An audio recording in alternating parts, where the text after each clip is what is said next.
wanyalo pesa mwayudo ng'eny to we lose a lot of money through corruption. Pesa mi ichiwe State House gi Ruto an pok awinjo factory ma Ruto own e Kenya ka monyalo dhi kamoro to miyo ji this kind of millions. These are just proceeds of corruption. Martin, in a minute.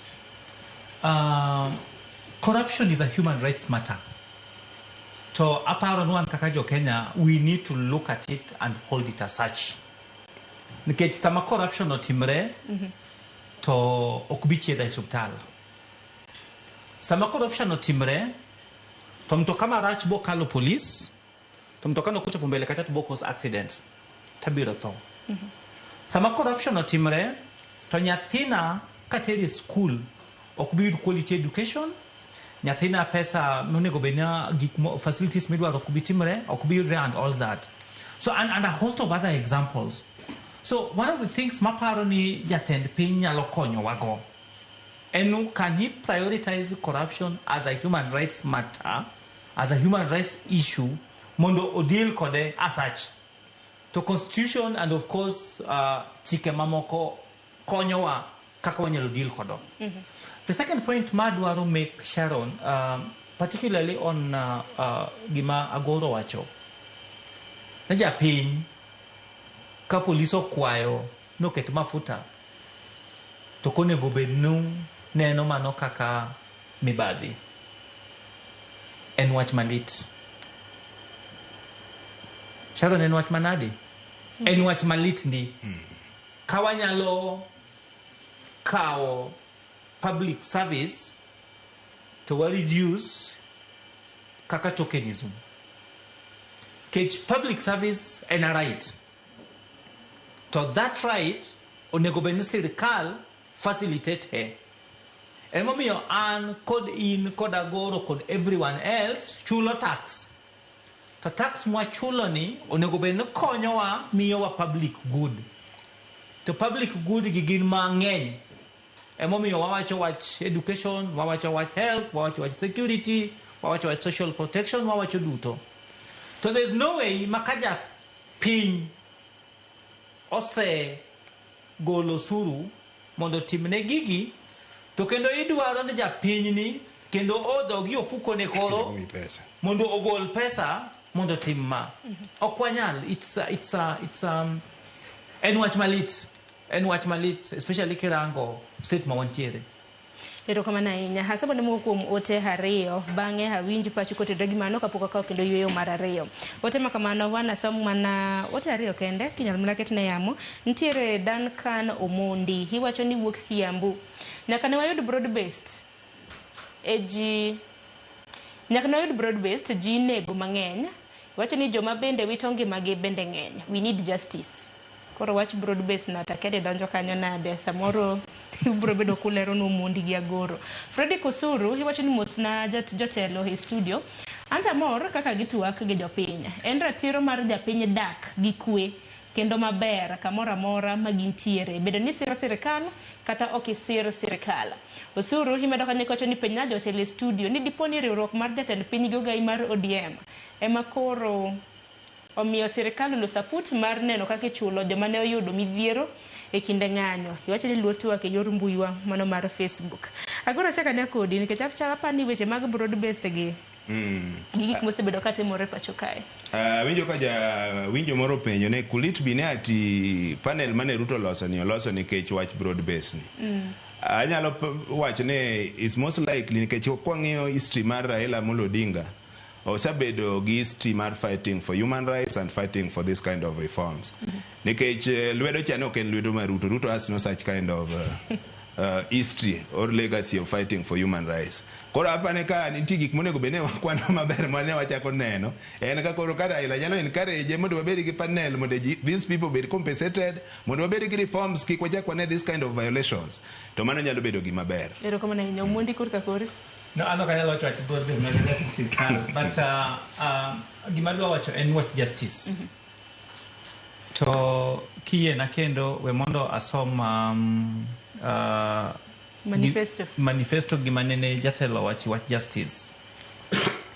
Nene owacho no maybe ensuring equal protection for all under the law. Equal protection for all under the law. Nyiso nwa duto wabo bedo marom ebwo chik. Including ensuring equal protection for all under the law by implementing and funding. Additionally, we will evaluate the sentencing guidelines for minor offenses, as well as alternative justice systems policy. Jatelo neno wacho, bondi kopiny. No bro ensure no one called equal protection under the law. So imeo, idhier, inyadundo, irabora, onyuoli Nyanza, onyuoli Kiambu, onyuoli Northern Kenya. Equal protection, nuwa duto, chikbo, handlwa, kana chiero. Mano koro pachija somo, samoro pachija somo gi pachjandiko. Pachija somo gi jandiko wang'eyo ni opogore. To gima waneno en pachija somo owacho kama. Pachjandiko owacho kama. But pachija somo ma implement equal protection under the law onge. Apa mane ma jowa wacho. Kendo giwacho ni waneno ka jomoko irango mopogore, wan irango mopogore. Kendo giwacho ni waneno no over this period ji mang'eny oselalo ngimagi. Kendo waneno kaka orit ratiro mar dhano chal ni jomoko omi mang'eny to wan to miwa matin. So ok ber kaka timore. Erokamano ahinya. Giparo ma kamano bed makelo wa yweyo matin Jakorom Gajwang'. Med oro ote magi abiro bedo kasomo. Par ni kwa duoge o yweyo matin waduogo tieko chenro ma kama e okang' marwa mogik. Kete mana e chenro mar Mbaka Oromo.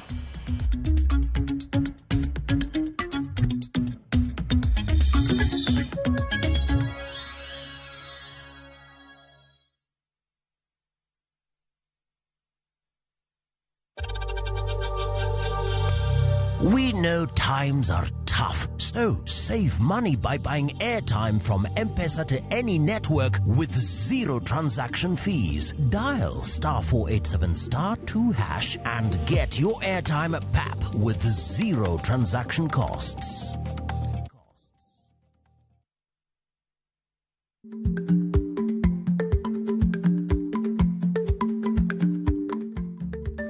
Dhako muol kadonjo, matiende ni, bedo ni ng'ato ling' e kinde ma owendo, ok ofulo ni omuol. Samoro en kod kido mamoko.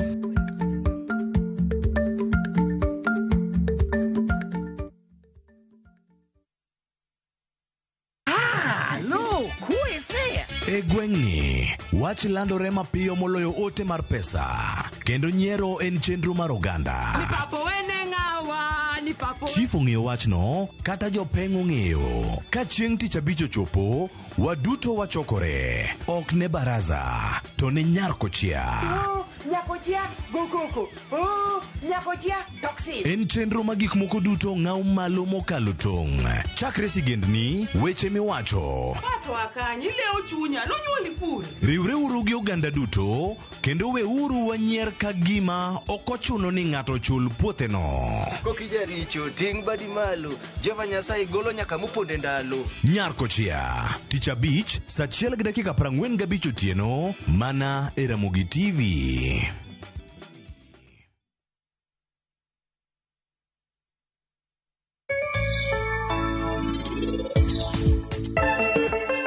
Penj laktar kokalo Ramogi TV kawa wacho ni ngima en mwandu. Nyinge en Ruth Otieno. Nyaki funde gi maber, nyaki relate gi clients maber, nyaki ti gi quality material maber.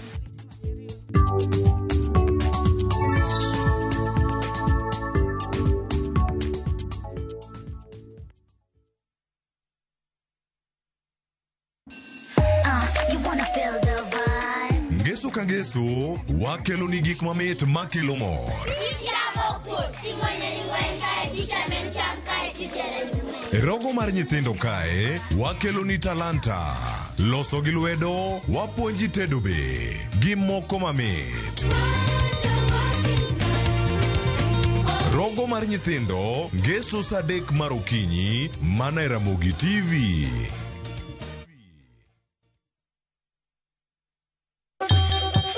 Ang'o mosetimore ne joma ne ochweyo ogandawa? Adhi primary Kangonditi Primary School. Gin kanye sani? mobilize kalerte ne wago poro to gibiro wasombo kidi to watero kacha jite e secondary kacha. Waromo gi jodgi to wafwenyo sigandgi magi mopondo. Siasa ka ng'amo ywaye maduong' katere siasa en Daniel Arap Moi. Ng'e ranyisi mabeyo mane giweyo.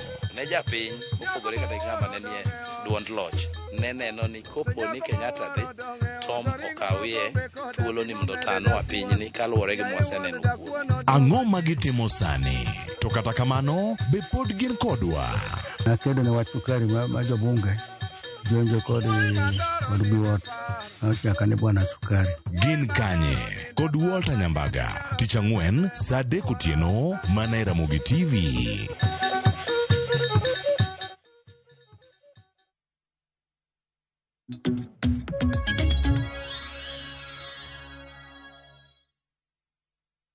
Nyakorongo jongo dong gi matine dakika 20 mar mundo miwatiek twak mag waseche ringo kiny makawuono waloso kotede kod ratich oganda to kinde ka kinde kata mana duche makawuono kapondo no ni romor gi nyathi kata mana japuonjre tipenje ni basic needs magi gen mage obro bedo konyisi ni weche motende kod chiemo, food, shelter gi clothing. Okiny makawuono kene mar chiemo to pokwa mulo agoro go mondi chiemo ratich oganda kotende kod chiemo pacho ka osebedo machal nade piny Kenya ke higni aparo ni 2 mosekadho nwantiere kod angaji oro nomako pacho ka chiemo ne onge e kin mamoko sani koro ratich oganda kotende kod chiemo bende nwantiere kod chiemo pi moromo pi maler. Sharon diri makende ne keche wang'iyo Ruto at 3 koro I'll just abro compare ka Ruto bedo jatelo the cost of living wang'iyo ni ke chiemo ni chiemo gin gik mang'eny to wang'iyo ni to be chiemo sani chal nade to gima chiemo be wuok e puodho nitie promise mano chiu kaka the government no ne gibro kelo subsidies fertilizer kata mana bei nengo pod ni malo koro sama nengo gige pur ni malo bech chiemo be bedo malo nikech chiemo mwayudo bedo matin.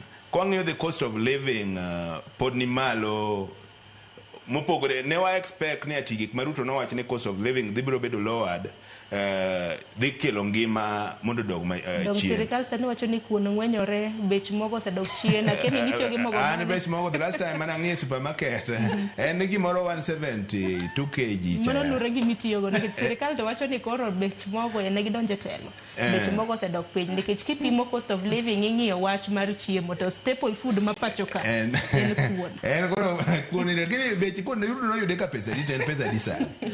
Ananeno ka in fact is still ji mang'eny ok nyal afford ng'iewo 2 kg kata to 170 Kenya shillings. Mostly ka pesa ni be onge economic environment ok support japiny bende be obedi gi disposable income nikech yudo ka pesa matin kada joma nondiki taxes no medi koro tieko kata mana pesa gi magi yudo cha ing'wenye ma koro madong manyalo spend chiemo bedo matin. Achane omondi ni nene yo machal nade weche motende kod cost of living bana ben ratich oganda mar yudo iwacho ni nengo mayot mag mwandu kirango manifesto. Manifesto no is my favorite of course kod katiba. Article 43 speaks about rights mag chiemo ga ng'ango but particularly kidhi manifesto apan kod weche adek marango chiemo. Number 1 in economic transformation. Kendo chiwo gik mabeyo monego bed notimo economic transformation. Nikech samitimo economic transformation it means no livelihood bedo maber to iketo pesa e ofuko maji. To sami iketo pesa e ofuko tiketo kuoni mesa. I think that is one. Number 2 manifesto loso e wach manufacturing. Sama itimo manufacturing, you create TJ, itimo value addition, I deal kod livelihood, iketo pesa ofuko, iketo koni mesa. Number 3, one called environment and climate change. Again, deal climate change, wasana no drought mwasebe dogo, oro mwasebe dogo. Deal kod watch climate change, environment arita mar gweng iketo maber to mano timo ang'ono miyo pesa e ofuko to keto kuoni mesa. I mean, kirango those three aspects okapani wasetimo maber ahinya ma japiny on a daily basis, nikech gima o concern japiny en gimoneno. Inyalo wacho gimidwa timo, inyalo wacho gimisetimo, inyalo wacho gik mosetimore gang'ono ang'ono, but japiny an kod in jothurwa mana lego komenya, gima gidwaro en ni gichiewo okinyi, gidhi e ndalo, gipuro, nitie fertilizer, koth ochwe, ogol chiemo, gidhie girego. Sama gidhi rego, pesa mar rego onego bed ni piny, giyudo yields maber, but mago duto aparo ni japiny ok ne katimore kaka dwarore. To bende kod mana kopogore gi mano, ratiro mamoko ma bende oganda osebedo ka penjo gin thuolo mag tije.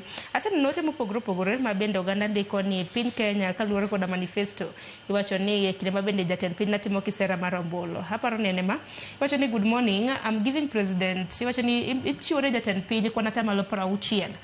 Tichiwo ne oganda ma pacho ka kwan atamalo 40. Kaya gima ni ichiwo ne Kenyans 40%. But iwacho ni my reasons are, iwacho ni jatend piny osebedo ka temo ka riwo oganda ma pacho ka. Iwacho ni osebedo kokelo dongruoge mopogore opogore. Iwacho yore, chirni, weche mag tuke, iwacho ni fair access to state house visits. Iwacho ni jopiny bende tinde osebedo ka limo jatend piny Kenya kar jot mare. Employment bende richiwo, nyaka kiwacho ni jopuonje bende osebedo ka indiko e tich. Ero kama na en koro chiwo ne jatend piny kwan atamalo 60. Kenyans to miyo 40. Lakini miyo Kenyans 40 nikech ango. Lakini agoro Apane, honestly speaking, politically, Ruto has scored highly. Osa score maber ka ong'iyo political scorecard in terms of kelo jo Kenya kanyakla. Ananyalo mi not even 60, I'll give him 80%. Nikech king'iyo ni nitie migawo moko kaka Sani Treasury ni lwet John Mbadi, magi gik mane pok otimore. Ndalo machien iyudo ka nitie gik moko mane owene gin mag dhoudi moko. King'iyo kata kama okete Raymond Omolo, magi gik ma the last time apani mane wayudo kanyo ne ndalo mar Oyugi. Koro Ruto politically aneno ka notemo kelo jo Kenya ewi mesa. But in terms of human rights and development, ema koro wapogore kode, nowuoyo mang'eny to tiyo matin. Mane kama ne pogruok na kode paro bire pa. Mokwongo mabende wadeno oganda mopogore opogore, sectors mopogore opogore mabende koro dhie kar jot ma jatend piny. Nodeno ni mana dignitaries. Jatend piny lakini mowuok kanyo biro timo limbe pacho. Apane is a good gesture at State House is a public place. But kakoro en public place kaki wacho no. Koro next time be ka japiny moro dwaro en gi petition moro no dwatero State House. To konego be na yudo roadblock from Serena. Kiko bed selective ni time with an intention mar miyo jopiny handout. Onge economy minyalo grow, Sharon, mora mora kata in the history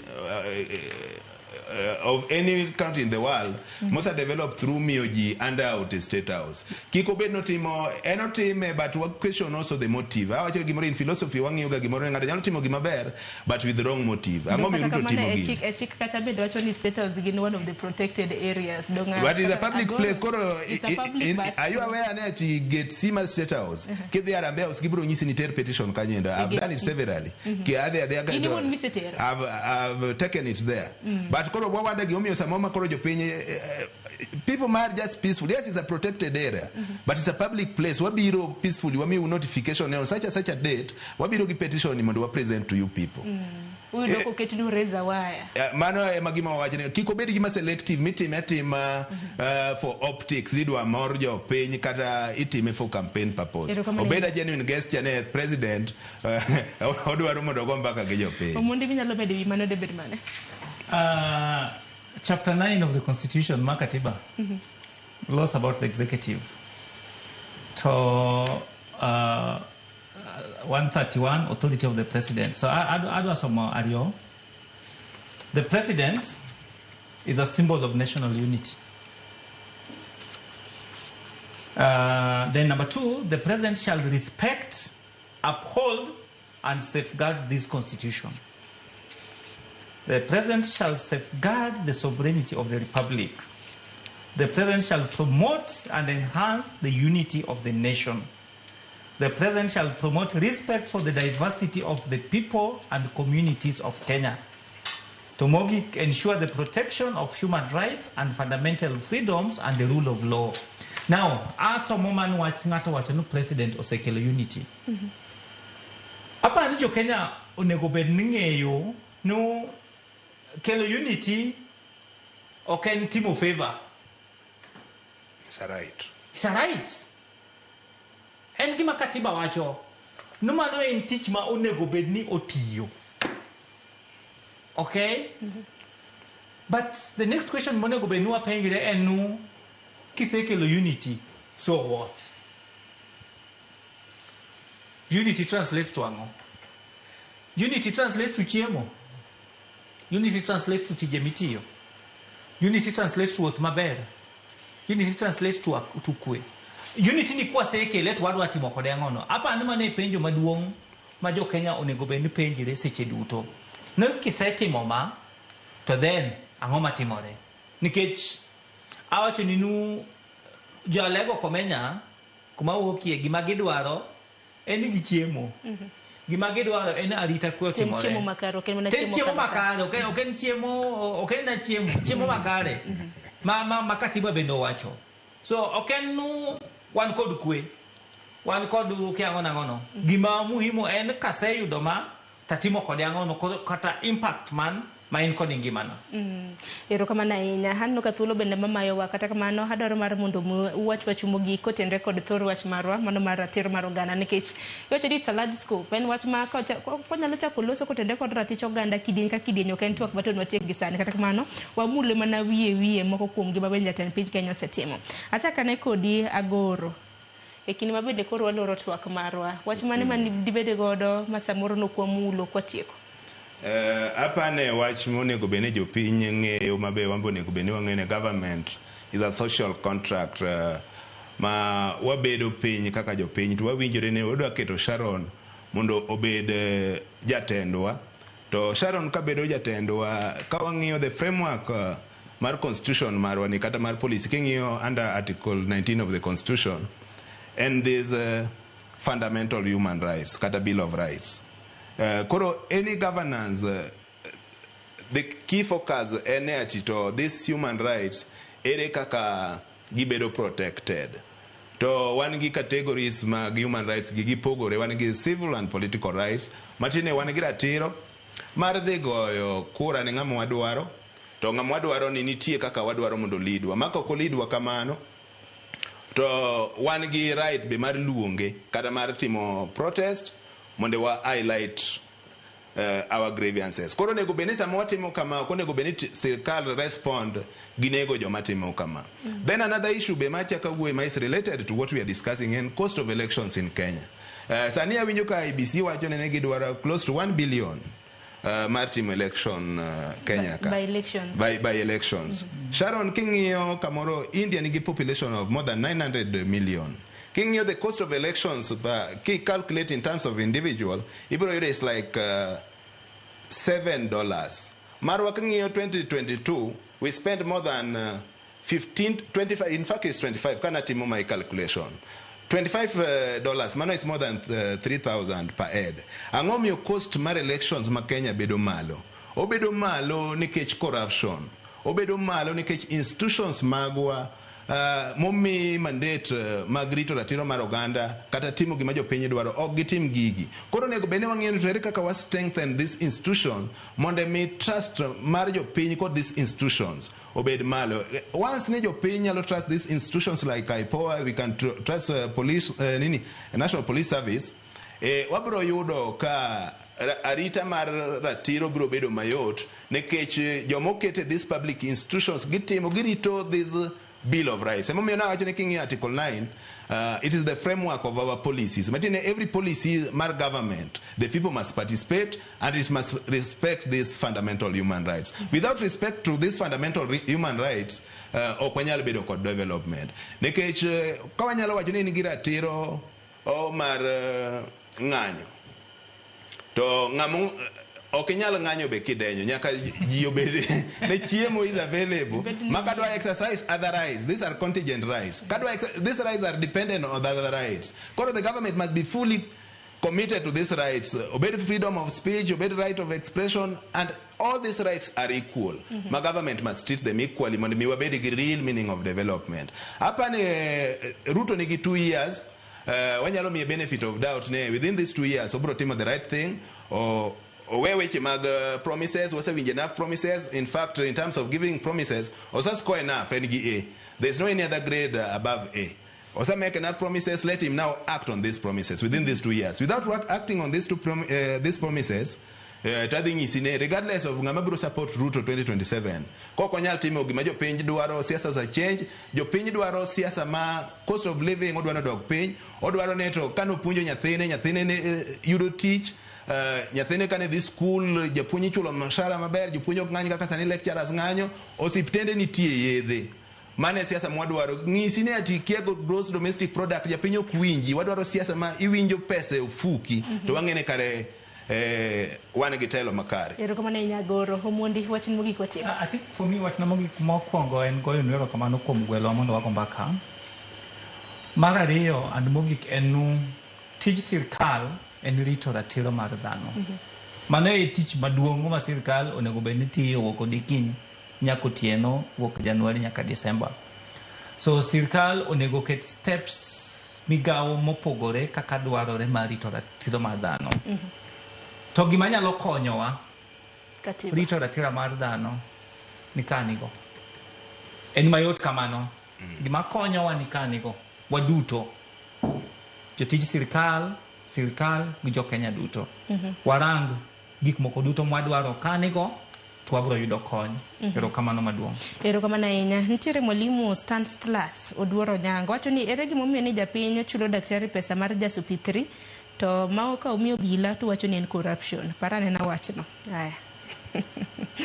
Kani mano koro tiende nango. Kata kamano Aguni erokamano ahinya kuom biro twak. Erokamano ahinya Peter Goro. Kanyakla kod Samson Omondi kuom de thuolo mar to kod okinyi makawuono. Na koro mga jong'ini min Aguni erokamano sa mong'adowa. Erokamano ahinya kuom bedo kodwa. Chenro makama nwachako okinyi sa 10 mar okinyi. No kan kenda nantiere gi jowetena mano Cleophas Loch. Kanyakla kod Joyce Oduor. Gisan ka koro ka yueyo akwayo ni mar mondo mi bed godo chieng' makare warada odiochieng' makiny e chenro mar okinyi kod mano mar bako romo. Kaka pile chenro chako sa 10 mar okinyi nyaka sa 5 mar onyango. Orituru masani nyinga Sharon Ong'aw.